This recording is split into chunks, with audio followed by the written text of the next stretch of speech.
If at any point in the game, if the score is, I would just say it was 27-3, you instantly win $1 million. Say for almost a good 10 minutes, we were just like, oh my God, we finally won $1 million. So needless to say, we're all scrambling around, freaking out, like, oh my God, we just won, we won. My dad starts looking at the table, where's the damn ticket? And we all just start kind of looking towards the wood stove. We burned that $1 million winning ticket. Welcome to Lottery Dreams and Fortune. I am excited to be joined here today with Jim, who has a short testimonial story. Now, this is a really, really interesting story. There was a $1 million ticket or a game piece, something worth $1 million, that got burned. And Jim is going to tell us about his experience. But Jim, how are you doing today? I'm doing all right. I mean, all things considered. I mean, it's obviously just from the outset of that lead in, it sounds a little scary, maybe, but thankfully it was many, many years ago. So I'm doing okay. Yes, many years ago, lots of time to reflect. But let's go back and hear what exactly happened. And first of all, what was this game, or what was this game piece? Where did you get it? And yeah, let's just start with that. So we're going back to 1992. This goes back to when I was like 11 years old, almost 12. My father, he bought a game piece ticket that was in relation to the Super Bowl. And this game piece essentially was like, worth $1 million. But the stipulation of the game piece was like, if at any point during the game, if the score is ever like, I want to say it was like 27-3, or maybe it was like 24-7, like basically such a ridiculously wide spread at a Super Bowl game that like, it just seemed rather improbable. So, but it did say that if any point in the game, if the score is, I would just say it was 27-3, you instantly win $1 million. So, little preamble to this. No one in my family are big football fans. We were hockey fan. We were a hockey family, so we could have cared less about the Super Bowl. So like, my dad was like, oh yeah, this isn't going to happen, but whatever. He had a few other game pieces, your typical, I guess you could say, brackets and stuff, guys you work with at the shop, they all had their little pool going, but this particular game piece was like, official one, had kind of a sticky backside, and my dad was paranoid about it getting stuck to the coffee table in the living room that he put it all on. So he actually put it face down, sticky side up. So kind of continue with this, where it is heading. We're watching some other program, like occasionally flipping back and checking the score. And, first it's like, one team's kind of running away with a little bit. And we're like, oh, it's kind of neat, whatever. Switch back, watch whatever we're watching, switch back, score's a little bit higher. But, again, the whole time we're like, well, whatever. So at some point we're all getting hungry. My mom's like, hey, let's make some sandwiches and stuff. We'll have some snacks and whatnot while we're doing our thing. So my mom went out, made some sandwiches, got all sorts of stuff all ready to go. And we had a wood stove in this particular house. I live in New England. New England gets kind of cold. So lots of homes have wood stoves and fireplace. This one happened to have a wood stove, and had a fire going because it's January, it's cold. And so we set the plates down on the table. We all sit around and eat, whatnot. We switch back over. And sure enough, the score is the score. 27-3. 27-3. Needless to say, we lost it. We all knew right away because we figured, oh yeah, it's not going to happen. But then when it hit, I won't fill your story with a lot of expletives, but as you can imagine, everyone was freaking out, running around. I would say for almost a good 10 minutes, we were just like, oh my God, we finally won $1 million. I guess a little back up to that story is, my family did not have a lot of money. We bounced around a lot growing up. So we thought this was a game changer. Now, just prior to switching to that, I'll be totally honest. Maybe it's like repressed and who knows, but like, I can't remember which exact family member did it. I don't believe it was me, but someone picked up all the plates, and threw the paper plates in the fireplace because, wood stove, paper, why not? Why fill the trash? You get a wood stove, go ahead and throw those things in there and burn it. So needless to say, we're all scrambling around, freaking out, like, oh my God, we just won, we won. And then, okay, let's get that ticket. Let's find that. Like, my dad starts looking at the table. Where's the damn ticket? You know, literally starts going through every piece of paper on the table. And then that then transitioned like, okay, maybe we didn't put it there. So let's search the whole house. Maybe it was on the kitchen table. Maybe it was some other flat surface of the house. So we all started like searching everywhere for this thing. And then I'd say after like a few minutes, we kind of suddenly started looking around, and then my mom was like, "Well, I got the plates and put them here," and then my dad was like, "Well, I had a sticky backside," and then it was kind of like the realization started to hit, and we all like no joke, we're all like huddled in the living room, and we all just start kind of looking towards the wood stove, and I guess for movies, it could be perfect if you could actually see the ticket burned up, but it was already gone. Any paper that was in there was burned up.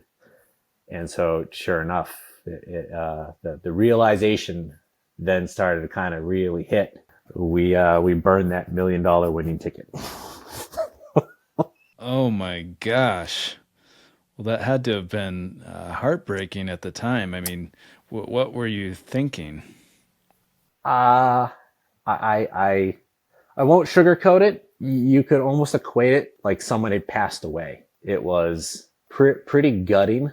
And I'm going to say that around our household for probably close to a month, maybe even 2 months. It was like everyone was just walking around like you're in a funeral procession. It was every day. It was kind of like that realization of like we had the damn ticket that we had to, and even got to the point where some of the guys my dad worked with had similar tickets, and my dad actually called. He got the number for, because 91. It's not like just look it up online or whatever. Like he went to work, told all the guys. They're like, yeah, right. And he's like, no, for real, this happened. So one of the guys was like, well, here's the ticket, the number. So my dad called and spoke to a representative anyway, and they were just like, they believe him, but they're like, we're really, really sorry, but we, in order to validate that, we need the ticket. So yeah, so it was definitely rough. As I mentioned, my family definitely did not come from money. They struggled a lot financially. We bounced around growing up every couple of years, moving to a different house, moving to a different apartment. So like we thought like, oh my God, it's gonna solve all of our trauma or all of our problems, and not so much. Oh, well, I mean, yeah, that sounds really heartbreaking at the time. And that sounds similar to lotteries where you have to, most lotteries anyway, where if you have a physical ticket, you have to have it physically there in order for them to redeem it. How long did it take for people to readjust? And looking back now, how do you look at this moment? So, like anything, I would say it was ugly for a couple of months. But then we were always a pretty tight family to begin with. So, we do what we always do, and we just rallied around each other and said, it'll be okay. Maybe not this time. Maybe there'll be another one down the line. And until then, the world keeps spinning. You just got to keep going. So, and the positive spin I kind of put on it is I watched a few of your interviews with other people, like celebrity winners who like came into money at a very early age, and had no sense of how to manage finances, or I don't want to say like spoiled or whatnot, but maybe turned out differently. And I try and think of that as a positive. Like, I was 11 years old. What if I went from having no real money to speak of to suddenly, I did the math just because that, not trying to torture myself, but in today's dollars, it would have been like 2.3 million. And I think, well, okay, if I came into that kind of money at 11 years old, not like it was my money, my parents, but like it might have drastically changed the type of person I am. Might have, uh, made me a little more lazy, maybe selfish, maybe, you know, any number of things you can imagine of. Sometimes, at a young age, I think sometimes you come into a lot of money, it can be both a blessing and a curse. So I try and look at it saying, maybe I would have turned out completely different. Maybe I wouldn't be the person I am today. So Hmm. Yeah. And do you view it as, looking back now, all these years later, do you view it as that was just an accident, or do you believe that that was meant to be in some weird way, that all these, that you had this positive, you can look back and with that reflection, or what are your thoughts? I don't know necessarily if I want to say like it meant to be. Like I tend to be a pretty rational, grounded person. Uh, so like it's a little tough for my brain to be like, oh no, whatever power's out there, just didn't want to have it happen. I mean, I guess I could look that direction because then I go, okay, well, if that's the case, maybe it wasn't then, so it could hold up for something later. I mean, I don't really know how to think about that because I don't put a lot of stock in that to begin with. So it's just one of those things like it is what it was, and you can't change it. I mean, I guess maybe I could be like, check those plates before they go.